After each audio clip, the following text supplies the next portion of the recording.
तो दोस्तों आज हम लोग नाइन्थ क्लास का ऑल ज्योग्राफी का ऑब्जेक्टिव यहाँ कवर करेंगे।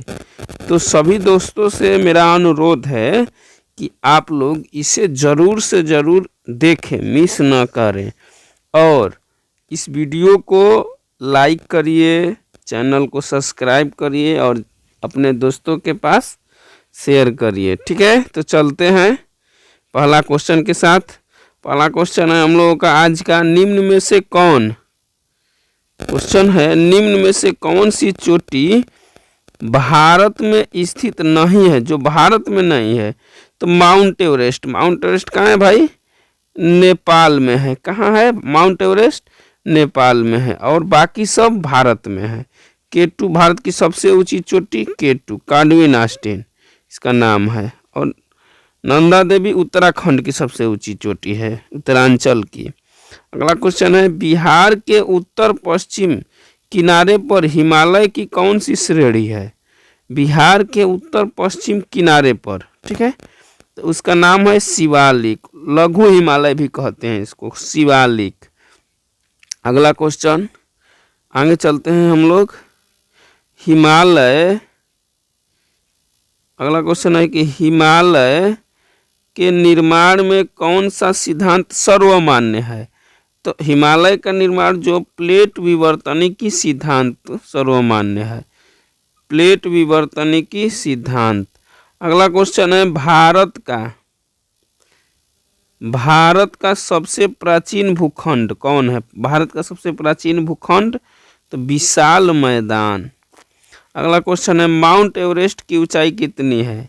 तो 8,848, कहीं 8,850 मीटर भी देता है, 8,850 मीटर भी देता है। ठीक है, अगला क्वेश्चन चलते हैं।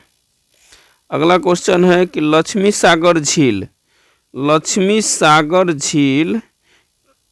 किस राज्य में है? लक्ष्मी सागर झील तो ये बिहार में है। लक्ष्मी सागर झील कहाँ है? बिहार में। 10th क्लास में भी क्वेश्चन हम लोग देखे हैं। अगला क्वेश्चन, निम्न में से कौन लवणीय झील है? लवणीय झील निम्न में से कौन है लवणीय झील? तो सांभर झील। लवणीय झील है सांभर झील। अगला क्वेश्चन देखते हैं, गंगा नदी, अगला क्वेश्चन है कि गंगा नदी पर गांधी सेतु किस शहर में है? गंगा नदी पर गांधी सेतु किस शहर में है? तो उसका नाम है पटना। पटना। गांधी सेतु पटना और हाजीपुर दोनों के बीच का रास्ता बनाता है, दोनों के बीच रास्ता जाने के लिए है गांधी सेतु। निम्न में से कौन सी नदी भ्रंश घाटी से होकर गुजरती है? तो ताप्ती नदी। कौन सी नदी प्रायद्वीपीय भारत की सबसे लंबी नदी है? गोदावरी नदी। सिंधु जल समझौता कब हुआ था? 1950 को। सिंधु जल समझौता कब हुआ था? 1950 को। अगला क्वेश्चन है कि सांगपो किस नदी का उपनाम है? ब्रह्मपुत्र का। सांगपो किस नदी का उपनाम है? ब्रह्मपुत्र का। इनमें से कौन गर्म जल प्रपात है? तो ब्रह्मकुंड। गर्म जल प्रपात कौन है? तो ब्रह्मकुंड। अगला क्वेश्चन देखते हैं।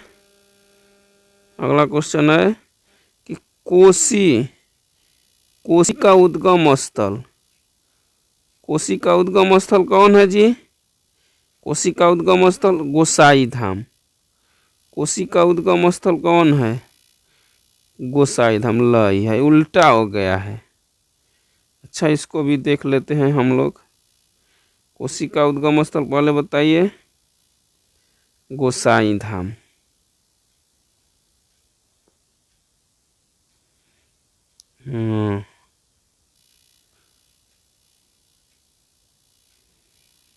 अगला क्वेश्चन है कि जाड़े में तमिलनाडु के तटीय भाग में वर्षा का क्या कारण है? जाड़े में तमिलनाडु में तटीय वर्षा का मुख्य कारण क्या है? तो उत्तर पूर्वी मानसून आंसर होगा ख, उत्तर पूर्वी मानसून। थोड़ा इस पे देख लीजिएगा क्योंकि ये थोड़ा सा इधर उधर दिया है। अगला, दक्षिण भारत के संदर्भ में, दक्षिण भारत के संदर्भ में कौन सा कथन सत्य है? तो डी, विषम जलवायु पाई जाती है। दक्षिण भारत में क्या होती है? विषम जलवायु पाई जाती है। अगला क्वेश्चन है कि जब सूर्य कर्क रेखा पर सीधा चमकता है तो उसका प्रभाव होता है, तो उसका प्रभाव क्या होता है? उसका प्रभाव होता है कि उत्तर पश्चिम भारत में उच्च वायु दाब रहता है। पहला आंसर होगा ई वाला, उच्च वायु रहता है। अगला क्वेश्चन चलते हैं, थोड़ा सा उल्टा दे दिया था। अगला क्वेश्चन है कि विश्व में सबसे अधिक वर्षा किस स्थान पर होती है? तो मासिनराम, मेघालय में पड़ता है मासिनराम।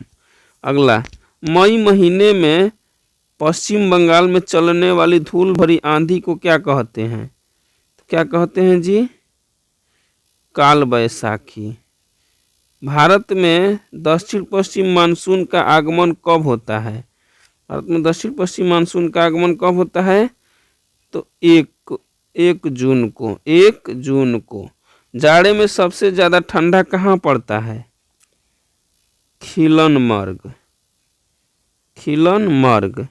उत्तर पश्चिम भारत में शीतकालीन वर्षा का क्या कारण है? तो पश्चिमी विक्षोभ, पश्चिमी विक्षोभ।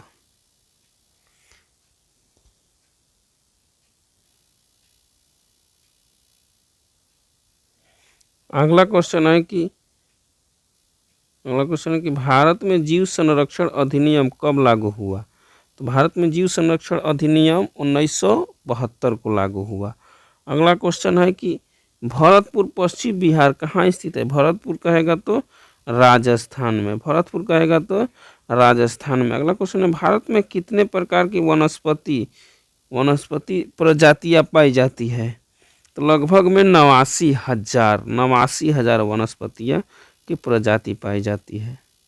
अगला क्वेश्चन है कि भारत में सर्वाधिक साक्षरता दर किस राज्य के? सर्वाधिक कहेगा तो केरल, सबसे कम कहेगा तो साक्षर दर बिहार है। सबसे कम साक्षर कहाँ के लोग हैं? सबसे कम पढ़े लिखे बिहार के लोग हैं। सबसे अधिक केरल, जहाँ 95% से भी अधिक पढ़े लिखे लोग हैं केरल में। अगला क्वेश्चन है कि भारत की औसत आयु संरचना क्या है? तो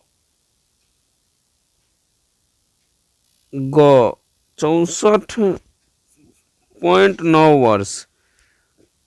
2001 ईस्वी की जनगणना के में प्रति 1000 पुरुषों पर महिलाओं का अनुपात 933। अगला क्वेश्चन है कि भारत का औसत जनसंख्या घनत्व प्रति वर्ग किलोमीटर क्या है? तो 325 व्यक्ति प्रति वर्ग किलोमीटर, 325 व्यक्ति प्रति वर्ग किलोमीटर। अगला क्वेश्चन है कि नेपाल की सीमा भारत के किस राज्य से मिलती है? तो नेपाल की सीमा भारत के बिहार से भी मिली है। ठीक है, यहाँ ऑप्शन के अनुसार सिक्किम होगा। नेपाल की सीमा बिहार से मिली है, यूपी से मिली है, सिक्किम से मिली है, पश्चिम बंगाल से मिली है। ठीक है, महाभारत लेख क्या है? महाभारत लेख क्या है? तो लेखागार। महाभारत लेख क्या है? लेखागार। अगला क्वेश्चन चलते हैं। अगला क्वेश्चन है कि भूटान की राजधानी थिम्पू। भूटान की राजधानी थिम्पू। भूटान में हिमालय की सर्वाधिक ऊंचाई कितनी है? तो 7,554 मीटर। भूटान में औसत सर्वाधिक वर्षा होती है, सबसे अधिक वर्षा भूटान में कहाँ कितना होती है? 300 सेंटीमीटर। अगला क्वेश्चन है कि भूटान के कितने प्रतिशत वन क्षेत्र का विस्तार है? 70%। भूटान में पूरा वने है भाई, 70%। भूटान की साक्षरता दर कितना है? तो 42%। भूटान की साक्षरता दर 42%। अगला क्वेश्चन है कि बांग्लादेश का पूर्व नाम पूर्वी पाकिस्तान, पूर्वी पाकिस्तान, आंसर क होगा, गलती दिया है। बांग्लादेश का पूर्व नाम क्या था? पूर्वी पाकिस्तान। इंदिरा गांधी बांग्लादेश को पूर्वी पाकिस्तान से मुक्त करा के बांग्लादेश रखा। ठीक है, उस समय भारत पाकिस्तान का युद्ध हुआ था। अगला क्वेश्चन है, भारत के साथ बांग्लादेश की स्थलीय सीमा कितने किलोमीटर है? 4180 किलोमीटर। सबसे अधिक भारत की सीमा रेखा बांग्लादेश के साथ साझा करती है। अगला क्वेश्चन है, बांग्लादेश कब स्वतंत्र हुआ? तो बांग्लादेश 1971 को स्वतंत्र हुआ। भाई गलत दे रहा है, बांग्लादेश 1971 को आज़ाद हुआ। अगला क्वेश्चन है कि बांग्लादेश पूर्वी एशिया महादेश के किस भाग में है? तो पूर्वी भाग में है। बांग्लादेश पूर्वी एशिया के किस भाग में है? पूर्वी भाग में है। अगला क्वेश्चन, ब्रह्मपुत्र नदी को बांग्लादेश में क्या कहते हैं? तो जमुना। ब्रह्मपुत्र नदी को बांग्लादेश में जमुना। अगला क्वेश्चन है कि श्रीलंका की आकृति कैसी है? श्रीलंका की आकृति अंडाकार। श्रीलंका देखिएगा भारत के नीचे है, जो अंडाकार है इस तरह का। ठीक है। अगला क्वेश्चन है कि पीदूर ताल गाला श्रीलंका का एक प्रमुख स्थलाकृति है। शिखर। श्रीलंका की राजधानी कहाँ है? श्रीलंका की राजधानी कोलंबो। भारत से श्रीलंका को कौन अलग करता है? तो पाक जल संधि। अगला क्वेश्चन है कि श्रीलंका में लोकतंत्र की स्थापना कब हुआ? 1948 में। भारत में कहेगा तो 1950 में। अगला क्वेश्चन है कि पाकिस्तान का सबसे बड़ा हवाई अड्डा, पाकिस्तान का सबसे बड़ा हवाई अड्डा कराची। ठीक है। खेल का सामान बनाने में विश्व प्रसिद्ध है कौन? तो सियालकोट, जो पाकिस्तान में है। पाकिस्तान की सबसे प्रसिद्ध चोटी तख्त सुलेमान की ऊंचाई क्या है? तख्त सुलेमान की ऊंचाई तो 3770 मीटर। 3770 मीटर तख्त सुलेमान की ऊंचाई। सिंधु नदी बहती है उत्तर से दक्षिण की ओर, उत्तर से दक्षिण की ओर। सिंधु नदी बहती है उत्तर से दक्षिण की ओर। अगला क्वेश्चन है, कौन सी मापक विधि सर्वाधिक मान्य है? तो कौन सी मापक विधि सर्वाधिक मान्य है?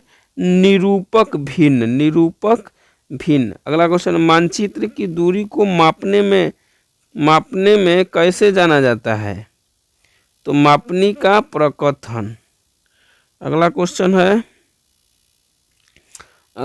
है कि मापनी में हर वक्त व्यक्त करता है तो धरातल की दूरी, हर व्यक्त करता है धरातल की दूरी। निम्न में से कौन सा मानक निरूपक भिन्न का है? इनमें से कोई नहीं। अगला क्वेश्चन है कि निम्न में से किस मापनी के द्वारा किलोमीटर और मील दोनों की दूरियों को दर्शाया जा सकता है? तो तुलनात्मक मापनी। अगला क्वेश्चन है कि क्षेत्र में जाकर इकट्ठे किए गए आंकड़ों को क्या कहा जाता है? प्राथमिक आंकड़ा। भूगोल में क्षेत्रीय अध्ययन है तो एक उपागम। क्षेत्रीय अध्ययन है एक उपागम। अगला क्वेश्चन है, और इस वीडियो का जो लास्ट पीडीएफ, क्षेत्रफल के दृष्टि से भारत विश्व में कौन स्थान पर आता है? तो 7वां स्थान पे आता है। भारत कौन स्थान पे आता है? तो 7वां स्थान पे आता है। अगला क्वेश्चन, भारत के अक्षांशीय एवं देशांतरीय विस्तार में लगभग कितने डिग्री का अंतर है? तो 30 डिग्री का अंतर है।